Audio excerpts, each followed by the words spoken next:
Hey everyone, welcome back. Today I am showing you exactly how to change your GitHub repository from public to private. This is the best way to hide your code from the world while you're still working on it. So let's get right to it. First, log into your GitHub account and navigate to the main page of the repository you want to update. Look at the top navigation bar and click on the Settings tab. On the General Settings page, you need to scroll all the way down to the very bottom until you reach the section clearly labeled The Danger Zone. Next, find the option that says Change Visibility and click the button next to it. Select Change to Private from the list. A pop-up window will appear asking for a direct confirmation. Go ahead and click the button that says I want to make this repository private.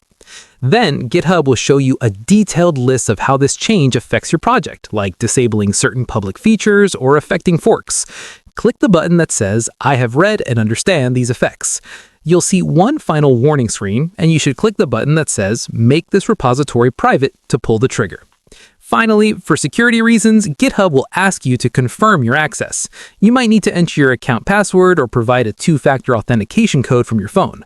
Once you verify your identity, the page will refresh and you'll see a small badge next to your repository name that says Private. And that is it. Your code is officially hidden from public view. If this quick guide helped you out today, please give the video a thumbs up and subscribe for more tech tutorials. See you in the next one.